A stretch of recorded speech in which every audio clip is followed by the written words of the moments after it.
اس سے پہلے آپ کے علم میں ہے کہ جب بیماریاں آتی تھیں تو ان کی ویکسینیشن بنانے میں سال ہا سال، بعض اوقات 10 سال بھی لگ جاتے تھے۔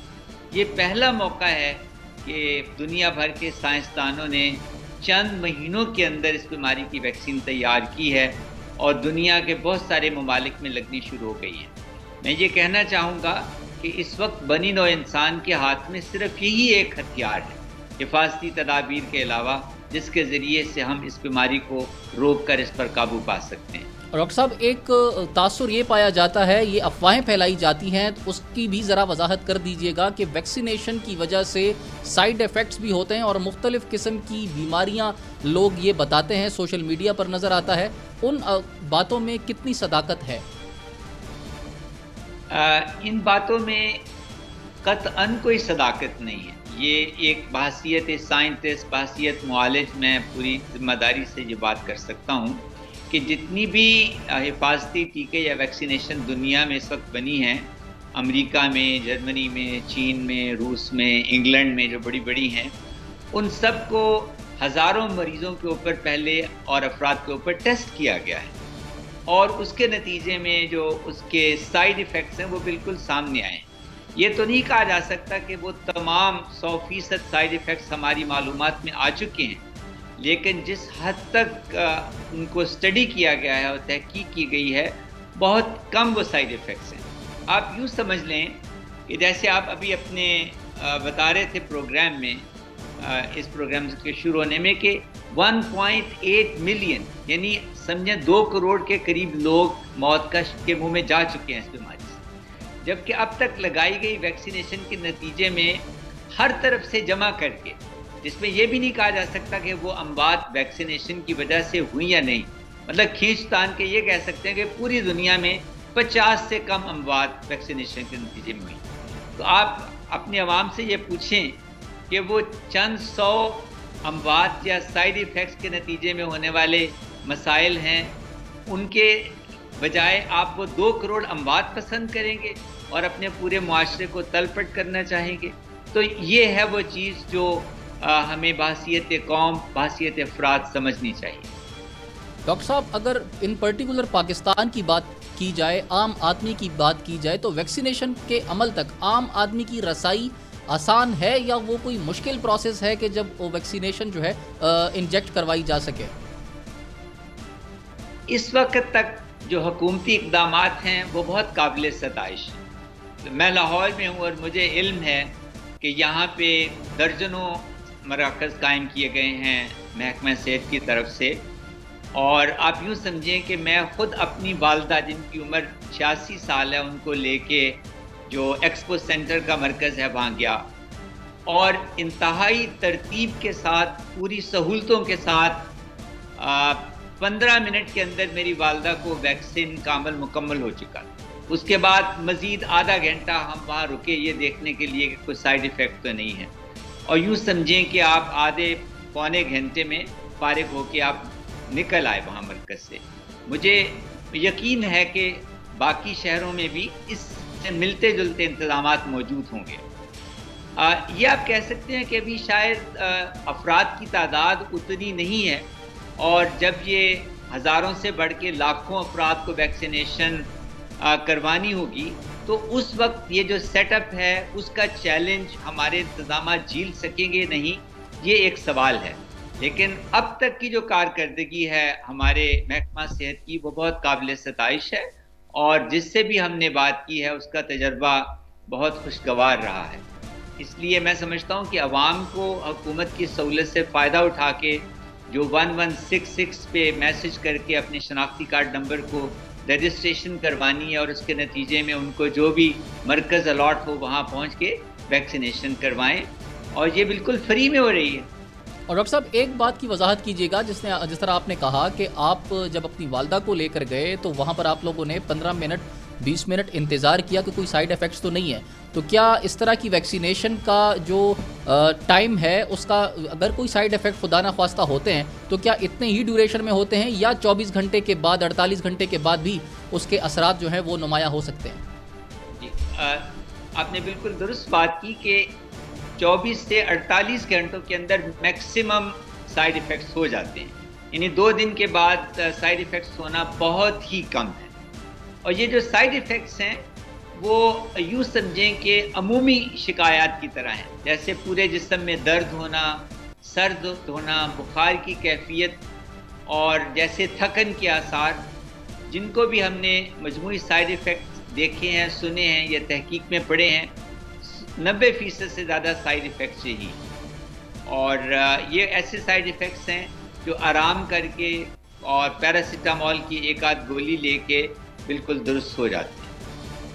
ڈاکٹر صاحب، جس طریقے سے ویکسینیشن کا عمل پاکستان میں جاری ہے، تو آپ کی کیا رائے ہے کہ آپ کیا سمجھتے ہیں کہ اس مرتبہ پاکستانی جو عوام ہے جس مقدار سے ویکسینیشن ان کو لگنی چاہیے اس ہی طریقے سے لگ رہی ہے، یا ہم اس پروسیس میں ابھی سلو ہیں، مزید بہتر ہونے کی ضرورت ہے؟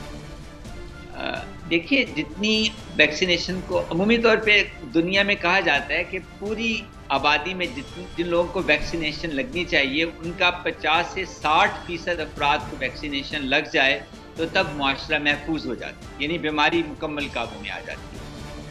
ہمارے ہاں تو ابھی پہلے 5 لاکھ ڈوزز آئیں، اور ابھی آج یا کل کے اخبار میں پتہ چلا کہ مزید چائنا سے 5 لاکھ ڈوزز آئی ہیں۔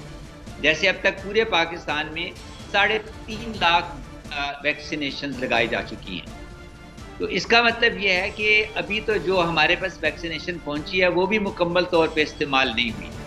اگر ہمیں کسی ایسے ہدف پہ پہنچنا ہے جہاں ہم اپنے ملک کو محفوظ بنا سکیں تو اس سے کئی گنا زیادہ ہمیں ویکسینیشن کی ضرورت ہوگی، اور عوام کو پوری ذمہ داری کے ساتھ اس میں شامل ہو کے جلدی سے جلدی اپنی ویکسینیشن کروانی چاہیے۔ جی ڈاکٹر صاحب، بہت شکریہ آپ کے قیمتی وقت کے لیے۔ ڈاکٹر حافظ اعجاز احمد صاحب کا یہ کہنا ہے کہ ویکسینیشن بہت ہی ایک اہم عمل ہے، اور اس کے پر جس طریقے کے ساتھ ویکسینز کی درآمدات ہو رہی ہیں اور جو ہمارے پاس ویکسینز موجود ہیں اتنی تیزی کے ساتھ یا اس کی فراہمی جو ہے لوگوں تک نہیں ہو رہی، اس کو بہتر بنانا ہوگا اور اس کو بہتری کی طرف لے کر جانا بہت اہم ہوگا، اور یہ ٹاسک گورنمنٹ کے لیے بھی اور ان پرٹیکولر لوگوں کے لیے بھی بہت ہی امپورٹنٹ ہے۔ اس کی وجہ یہ ہے کہ جو لوگ یہ سمجھتے ہیں کہ شاید ویکسینیشن کا عمل کوئی مشکل عمل ہے، تو ڈاکٹر صاحب نے بہت واضح طور پر اس بات کی جو ہے وضاحت کر دی کہ یہ بہت ہی ایک آسان عمل ہے، اور 5 سے 15 منٹ کے اندر اندر آپ کو ویکسینیشن ہو بھی جاتی ہے، اور آپ کو انڈر آبزرویشنز بھی 15 سے 20 منٹ رکھا جاتا ہے کہ خدا نخواستہ اگر کوئی سائیڈ ایفیکٹس بھی ہو، جو کہ 90% ایسا کوئی چانس نہیں ہوتا، تو آپ ہاسپٹل ہی کی پریمیسز میں رہیں۔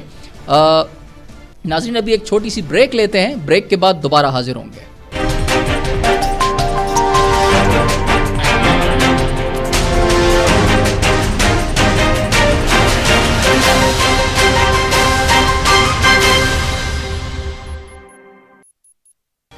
وفاقی دارالحکومت اسلام آباد میں محنت کش طبقے میں گھر اور فلیٹس تقسیم کیے گئے۔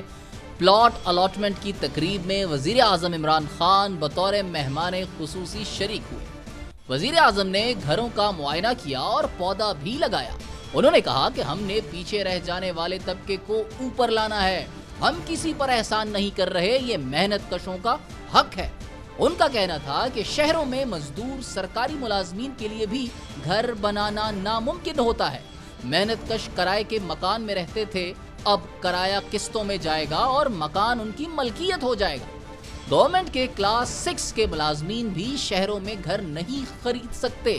منصوبے میں بینک شامل نہ ہوتے تو ہم یہ کام نہیں کر سکتے تھے۔ وزیر اعظم نے کہا کہ متعلقہ قانون کو عدالت سے کلیئر ہونے میں 2 سال لگے۔ متعلقہ قانون کے عدالت میں زیر التوا ہونے کے سبب اس کام میں تاخیر بھی ہوئی۔ زلفی بخاری نے کہا کہ 1,23,000 سے زیادہ گھر بنائیں گے۔ نیا پاکستان ہاؤسنگ پروگرام کے تحت تعمیر شدہ فلیٹس اور گھر بھی اس پروجیکٹ میں شامل ہیں۔ ایک طرف پی ڈی ایم پورا زور لگا رہی ہے حکومت کے خلاف، اور دوسری طرف عمران خان اپنی پروگریس کے ساتھ آگے بڑھ رہے ہیں۔ آج ہم اسی پر بات کریں گے، اسی پر گفتگو ہوگی۔ مجھے جوائن کریں گے ڈاکٹر راجہ کاشف جنجوعہ صاحب، ان سے ہم جانیں گے کہ آخر یہ معاملہ کیا ہے۔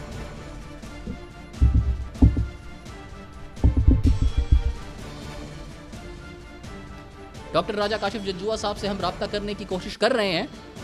جو ہی ان سے رابطہ ہوتا ہے ہم دوبارہ آئیں گے. ناظرین ایک چھوٹی سی میں بریک لینا چاہوں گا, بریک کے بعد دوبارہ آؤں گا اور ڈاکٹر راجہ کاشف جنجوعہ صاحب سے مزید جانیں گے.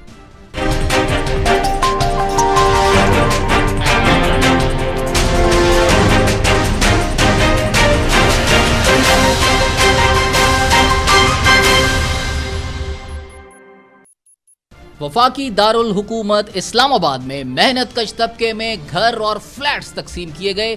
پلاٹ الاٹمنٹ کی تقریب میں وزیر اعظم عمران خان بطور مہمان خصوصی شریک ہوئے. وزیر اعظم نے گھروں کا معائنہ کیا اور پودا بھی لگایا. انہوں نے کہا کہ ہم نے پیچھے رہ جانے والے طبقے کو اوپر لانا ہے. ہم ہر کسی پر احسان نہیں کر رہے, یہ محنت کشوں کا حق ہے. ان کا کہنا تھا کہ شہروں میں مزدور سرکاری ملازمین کے لیے بھی گھر بنانا ناممکن ہوتا ہے. محنت کش کرائے کے مکان میں رہتے تھے, اب کرایہ قسطوں میں جائے گا اور مکان ان کی ملکیت ہو جائے گا. گورنمنٹ کے کلاس 6 کے ملازمین بھی شہروں میں گھر نہیں بنا سکتے. منصوبے میں بینک شامل نہ ہوتے تو ہم یہ کام نہیں کر سکتے تھے. وزیر اعظم نے کہا کہ متعلقہ قانون کو عدالت سے کلیئر ہونے میں 2 سال لگے. متعلقہ قانون کے عدالت میں زیر التوا ہونے کے سبب کام میں تاخیر ہوئی. زلفی بخاری نے کہا کہ 1,23,000 سے زیادہ گھر بنائیں گے. نیا پاکستان ہاؤسنگ پروگرام کے تحت تعمیر شدہ فلیٹس اور گھر بھی اس میں شامل ہیں. ایک طرف عمران خان صاحب نئے گھر تعمیر کر کے لوگوں کو, عوام کو ان کی چابیاں دے رہے ہیں جو انہوں نے وعدے کیے تھے, اس طرف گامزن ہیں. دوسری طرف پی ڈی ایم متحرک ہے, متحرک ہونے کے دعوے کر رہی ہے کہ ہم عمران خان کی حکومت کو چلنے نہیں دیں گے. آخر یہ مواجرہ کیا ہے اور اس کے جو ریزلٹس ہیں وہ کیا آنے والے ہیں سامنے, اس پر بات کریں گے. مجھے جوائن کیا ہے, تجزیہ کار ہیں ڈاکٹر راجہ کاشف جنجوعہ صاحب. بہت شکریہ ڈاکٹر صاحب پروگرام میں وقت دینے کے لیے. ڈاکٹر صاحب آپ کیا سمجھتے ہیں, ایک طرف پی ڈی ایم یہ دعویٰ کر رہی ہے کہ خان صاحب کی حکومت کو ہم نہیں چلنے دیں گے, ہر حد تک جائیں گے, اور ان کی جو ایکٹیویٹیز ہے وہ بھی ہمارے سامنے ہے کہ کس طرح وہ متحرک ہیں اور ہر طرح سے ان کو نقصان دینے کی ٹھانے ہوئے ہیں. لیکن دوسری جانب خان صاحب کو اگر ہم دیکھیں تو کافی ہمیں مطمئن نظر آتے ہیں اور جو بھی انہوں نے وعدے کیے تھے ان کی طرف بڑھتے ہوئے نظر آ رہے ہیں. دیکھیں, سب سے پہلی بنیادی چیز یہ فرق ہے کہ ہمیں دیکھنا ہوگا کہ اگر ہم امریکہ کو ہی دیکھ لیں کہ حکومت تبدیل ہوئی تو نئے صدر نے آ کے یہ تو نہیں کہا کہ میں ٹرمپ کو نہیں چھوڑوں گا, میں سابقہ صدر کو نہیں چھوڑوں گا, اس نے یہ غلطیاں کی. انہوں نے آ کے اپنے کام شروع کر دیے. ہمارے پاس عجیب روایت ہے 70 سالوں سے 80 سالوں سے کہ ہماری روایات بڑی عجیب ہیں کہ ہمیں یہ لگتا ہے کہ جو ماضی کی حکومت تھی, جو پچھلی حکومت جو گئی ہے اس میں خرابیاں تھیں, ہم اچھائیاں تلاش نہیں کر پاتے. اور دوسرا یہ کہ ہمارا ایک رواج یہ کہ ہم حکومت گرانے پہ توجہ دیتے ہیں, جو کہ انتہائی غلط ہے. اب 3 برس حکومت کو ہو گئے, آپ سوچ رہے ہیں حکومت گرائی جائے, حکومت چاہتی ہے کہ اپوزیشن کو دبایا جائے, پریس کیا جائے. اب دونوں فریقین یہ کرتے رہیں گے تو پاکستان کہاں جائے گا, عوام کہاں جائے گی, عوام کو کیا ملے گا, یہ ایک سوال ہے. اور اس طرح تو نہیں ہونا چاہیے. نہیں ڈاکٹر صاحب, اس کے ساتھ ساتھ اگر ہم یہ دیکھیں کہ جو پی ڈی ایم کی موجودہ صورتحال ہے, آج تو مولانا فضل الرحمان صاحب نے بھی دبے الفاظ میں نواز شریف صاحب کو مخاطب کیا اور یہ کہا کہ جیلوں سے نہیں گھبرانا چاہیے. اس سے پہلے پچھلے دنوں جب ان کی میٹنگ ہوئی تھی مشترکہ طور پر, تو وہاں پر زرداری صاحب نے جو بات کی نواز شریف صاحب کو آنے کے حوالے سے, وہ بھی اس پر برا منا گئے. آپ کیا کہتے ہیں, پی ڈی ایم ایک پلیٹ فارم پر ہے, یا اگر ہے تو کتنی دیر تک ایک پلیٹ فارم پر یہ رہ پائیں گے؟ دیکھیں, اول تو یہ کہ جس کو ہم اتحاد کہہ رہے ہیں وہ بنیادی طور پر اتحاد کا مطلب یہ ہے کہ حصہ بقدر جثہ ہوتا ہے. لیکن پیپلز پارٹی بھی ایک سے زیادہ مرتبہ وزیر اعظم ان کے رہے, مسلم لیگ نون کے بھی رہے, تو پھر سوال یہ پیدا ہوتا ہے کہ دونوں امیدوار تو وفاق کے ہیں. ہاں, پیپلز پارٹی جس کمزوری کا شکار ہے, نہ وہ مرکز میں ہے نہ وہ کہیں اور ہے, اور سندھ میں بھی وہ جس طرح ہے اس کو ہم ہونا نہ ہونا برابر ہی تصور کریں گے کہ وہ بھی دیہات کی جماعت ایک رہ گئی ہے, یعنی کہ دہی سندھ کی وہ ایک بنیادی طور پر جماعت ہے. شہری سندھ میں بھی اس کی وہ کیفیت نہیں ہے. شہری سندھ کے حالات تو پیپلز پارٹی کی نسبت پی ٹی آئی کے لیے بہتر ہے کہ وہاں سے ان کے پاس سیٹیں موجود ہیں. اور یہ کس طرح ہے وہ علیحدہ بات ہے. تو اگر ہم کل دیکھیں تو پی ٹی آئی کے حالات اتنے برے نہیں ہیں, اور اگر اتنے برے ہوتے تو وہ 3 برس نہیں نکال چکے ہوتے, اور اگلے 2 برس کیوں نکال جائے گے. سوال یہ پیدا ہوتا ہے کہ عمران خان کے ہاتھ میں کیا آئے گا 5 سال بعد؟ کیا وہ ایک اچھی گورننس دے سکیں گے؟ کیا وہ عوام کو کچھ دے سکیں گے؟ اور آپ یہ دیکھیں کہ دنیا کہاں جا رہی ہے, ہم کہاں پہ موجود ہیں, ہم عوام کو کیا دے رہے ہیں؟ شاید ہم کچھ بھی نہیں دے رہے. ڈاکٹر صاحب, پی ڈی ایم کے مستقبل کو آپ کس طرح دیکھتے ہیں؟ پی ڈی ایم ظاہری طور پر تو وہ یہی کہتے ہیں کہ ہم ایک ساتھ ہیں, ان کا جو ایک دوسرے پر اعتماد سینٹ الیکشنز میں ہمیں اکٹھے کھڑے تھے وہ نظر آیا, لیکن سینٹ الیکشنز کے فوراً بعد وہ چیز ہمیں نظر نہیں آ رہی. کچھ جگہوں پر یہ بھی کہا جا رہا ہے کہ شاید زرداری صاحب اپنے مفادات پی ڈی ایم سے حاصل کر چکے ہیں اور اب مزید وہ ان کا ساتھ نہیں دینے والے. آپ کو کیا لگتا ہے کہ کیا زرداری صاحب پی ڈی ایم کے ساتھ استعفوں پر کمپرومائز کریں گے, استعفے دیں گے؟ دیکھیں, سیاست شروع ہی اس وقت ہوتی ہے جب آپ اسمبلی میں موجود ہوتے ہیں. اسمبلی کے باہر جو بھی ہوں گے آپ, وہ پریشر گروپ تو کہلائے گا, لیکن اس کو ہم سیاست نہیں کہیں گے. سیاست اسمبلی سے ہوتی ہے, قانون ساز ادارے میں ہوتی ہے. اور زرداری صاحب ان افراد میں سے ہیں جو سمجھدار ہیں, ان کو پتہ ہے کہ اگر ہم اسمبلیاں چھوڑیں گے, کیونکہ ان کے ہاتھ میں صوبہ تو ہے نا, مسلم لیگ نون کے پاس تو نہ صوبہ ہے نہ مرکز ہے, تو زرداری صاحب کیوں کریں گے ایسا؟ یعنی کہ وہ اپنے ہاتھ سے جو ایک صوبہ ہے جہاں ان کی حکومت ہے اس کو بھی چھوڑ دیں تو ان کے پاس رہ کیا جائے گا. اس لیے وہ ایسی حرکت کبھی نہیں کریں گے, کیونکہ اگر وہ صوبائی حکومت بھی چھوڑتے ہیں اور وہ کہتے ہیں استعفے نئے الیکشن پہ جاتے ہیں, تو ہو سکتا ہے کل پوری کلین سویپ کر جائے پی ٹی آئی, ہو سکتا ہے کچھ اور ہو جائے. تو اگر سب ہو گیا تو ان کی جو وزن ہے, جو مختلف جن کی طرف وہ دیکھتے ہیں بار بار کہ وہ ان کو لے آئیں گے, ان کی نظر میں ان کی وقت ختم ہو جائے گی. ایک نامزد, ایک M N A M P A کی جو اہمیت ہوتی ہے, ایک ہارنے والے امیدوار کی وہ اہمیت نہیں ہوتی. یہ سمجھتے ہیں زرداری صاحب, تو وہ ایسی کوئی بھی حرکت نہیں کر سکتے.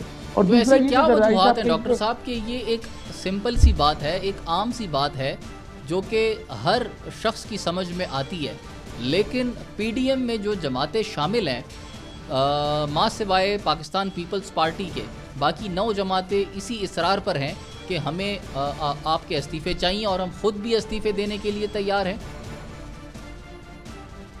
دیکھیں, استعفے دینا تو کوئی اچھا کلچر نہیں ہوتا, اور رہ گئی بات یہ کہ نون لیگ استعفے دے یا نہ دے اس کو کیا فرق پڑتا ہے.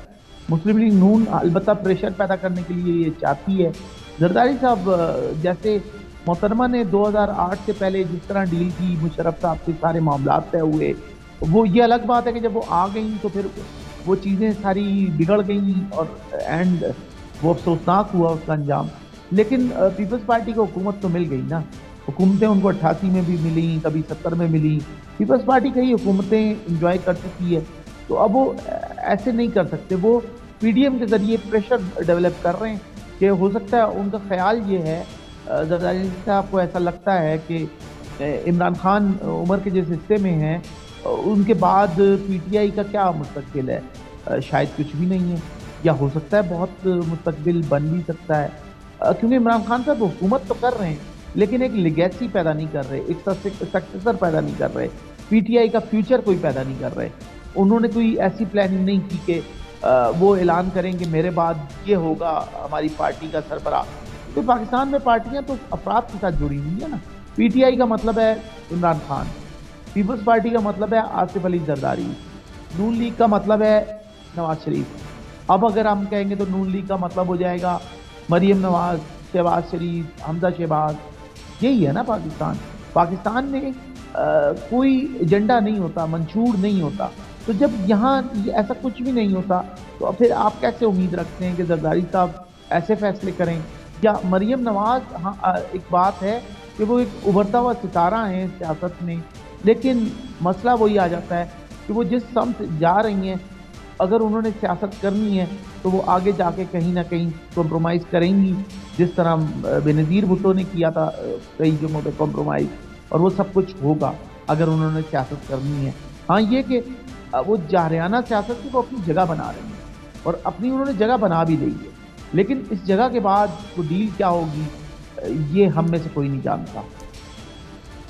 ڈاکٹر صاحب، آپ نے جس طرح کہا کہ نون لیگ کا مطلب ہے نواز شریف، تو کیا نون لیگ کا مطلب پاکستان آتا ہوا دیکھتے ہیں؟ نواز شریف کی میں بات کر رہا ہوں، اور اگر وہ آتے ہیں تو پی ڈی ایم کی پوزیشن اس سے مزید سٹرونگ ہوگی، کیونکہ اگر وہ آتے ہیں ممکنہ طور پر یہ تو نہیں کہ وہ پی ڈی ایم کے مارچ کو لیڈ کریں گے، بلکہ یہی ہوگا کہ وہ آ کر یا تو اڈیالہ جیل جائیں گے اور یا کسی اور جیل کی سلاخوں کے پیچھے ہوں گے۔ تو آپ کیا سمجھتے ہیں، اگر وہ آتے ہیں اور اس طرح کچھ ہوتا ہے تو وہ پی ڈی ایم کو مزید سٹرینتھن کرے گا؟ دیکھیے، نواز شریف صاحب نے ان کی جو ابتدا بھی ہوئی وہ ایک کاروباری گھرانے سے یہاں تک آئے، ان کے لیے ایک ممکن نہیں ہے کہ وہ جیل کی سیاست کریں، کیونکہ انہوں نے کبھی کی نہیں ہے جیل کی سیاست۔ تو آپ یہ کہیں کہ وہ آ کے جیل میں آنے کے لیے آئیں گے، تو ایسا کون ہوگا جو چاہے گا کہ میں کم از کم بیرون ملک ہوں، آزاد تو ہوں، وہ جیل میں آ کے سیاست کریں؟ ایسا وہ نہیں کریں گے، اور ان کے رفقا بھی ان کو ایسا کوئی مشورہ نہیں دیں گے۔ ہاں، مریم نواز جیل جا سکتی ہیں اور وہ جیل میں رہ بھی سکتی ہیں، کیونکہ مریم نواز کی جو سٹارٹنگ ہوئی، انہوں نے جو سیاست شروع کی وہ مشکل حالات سے سیاست شروع کی ہے۔ نواز شریف کی سیاست مشکل حالات کی سیاست نہیں ہے، نواز شریف کی سیاست کا آغاز ایک پرسکون سی سیاست ہوا ہے، ایک پرامن سی سیاست، کیونکہ وہ ان حالات سے نکل کے آئے ہیں جن حالات سے وہ آئے ہیں، وہ کوئی تگ و دو اسٹرگلنگ قسم کی سیاست نہیں۔ مریم نواز کی سیاست میں فرق ہے، مریم نواز کی تمام سیاست جو ہے سڑکوں پہ ہے، ڈیجیٹل میڈیا پہ ہے، اور وہ ایک ریزسٹنس کرنے والی خاتون بن چکی ہیں۔ وہ جیل جا سکتی ہیں، اور جیل جانے سے مریم نواز کا قد بڑا ہوگا، اور انہوں نے فیصلہ کرنا ہے مریم نواز نے کہ کیا انہوں نے جیل جا کے بڑا لیڈر بننا ہے، یا جیل سے باہر رہ کے اپنی لیڈرشپ، اپنی پہچان بنانی ہے۔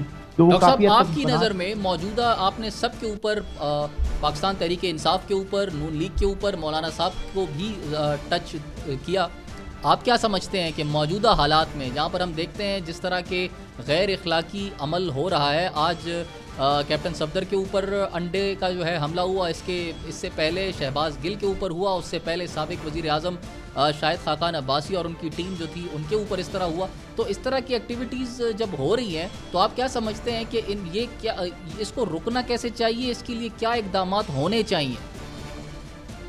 لیکن سب سے پہلی بات یہ کہ جب لیڈرز اسٹیج پہ کھڑے ہو کے دوسرے کا مذاق اڑائیں گے، دوسرے کو صبر و تحمل نہیں سکھائیں گے، تو عوام میں سے بھی ایسے ہی لوگ نکلیں گے۔ اور مجھے افسوس یہ ہے کہ جن پہ یہ سب کچھ ہو چکا ہے، ان کی جانب سے کسی بھی پارٹی نے اپنے کارکنوں کو روکا نہیں ہے، اس کی مذمت نہیں کی کھلے لفظوں میں۔